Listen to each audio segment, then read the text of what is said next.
The College of Veterinary Medicine at Kansas State University has named its Alumni Fellow for 2014, and his is a familiar name not only to Kansas State but to the veterinary medicine field here in the state of Kansas.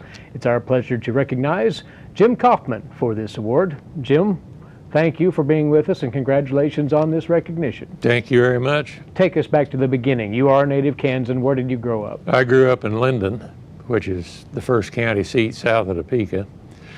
And my first connection with K-State was when I listened to them play in the Final Four in the 40s.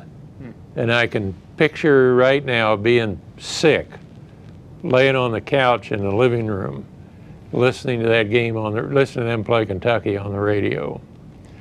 And I kind of got hooked as a K-State fan. And by the time I was 10, I was sure I wanted to be a veterinarian, like my Uncle Roger. You know, as things play out, I started as a pre-veterinary medicine student here in 1956 and graduated in 62, got my DVM in 62. So I took over a dorm at horse practice in Wichita and was there until 65. Came back here for 4 years on the faculty, went to Oklahoma City and started a practice, and sold that a couple years later and went to the University of Missouri for 10 years. So you came back to Kansas State from your stint at Missouri, or then into private practice, then to Kansas State. What was your first post as you returned for good? When I came back for good, I came back as the head of what was then surgery and medicine. And Dr. Jake Mosier had been in that position for years. I idolized Jake, still do. He was one of my chief mentors. And so I came back into that job in '81 and from the University of Missouri. And then Dean Trotter retired, and I wound up being appointed dean in veterinary medicine in '84. Dwayne Ocker retired as president, and John Weefald was appointed, and a year after that, well, I went over to be interim provost for 6 months, and I repeated that 34 times. So I left that job in '04. When you shift roles and put on that hat, is it quite a change? It's a huge change. And you know, in essence, you really can't go back. People might think, well, I'm going to try administration, and if I don't like it or it doesn't work out, I'll go back.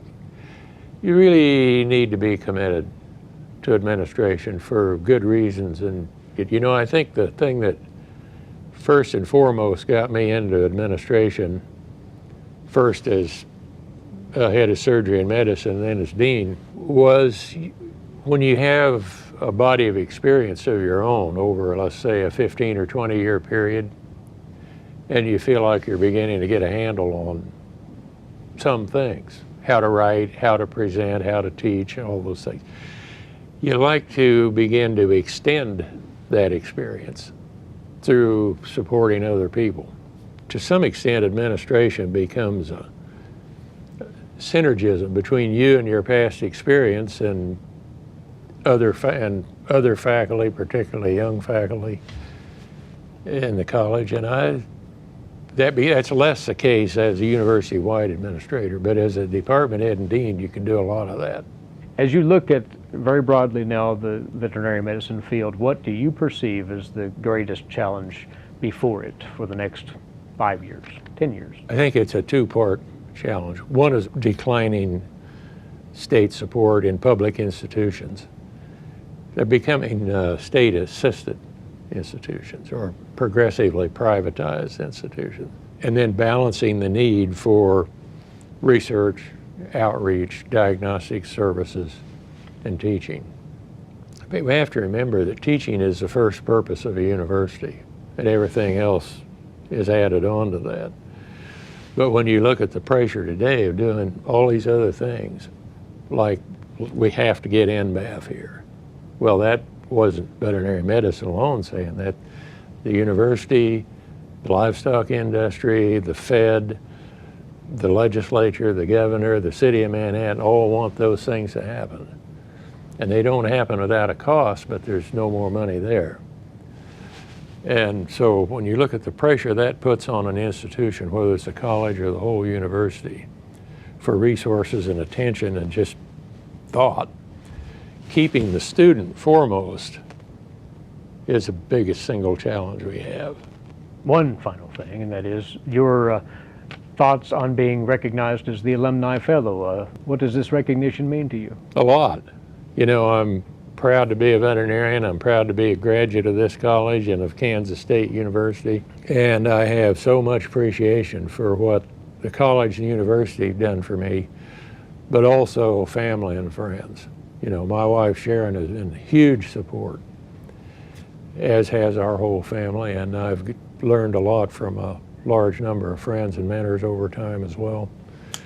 And you know, that all becomes one package deal. But at the end of the day, you're mostly grateful to have had the opportunity to do all these things. College of Veterinary Medicine and Kansas State proper are grateful for your service over those many years and your infinite contributions to this university. It's, I think it's run more my way than theirs. But Always a pleasure, Jim. Thank you, and again, congratulations. Thank you, Eric. He is the Alumni Fellow for the College of Veterinary Medicine, 2014, Dr. Jim Coffman.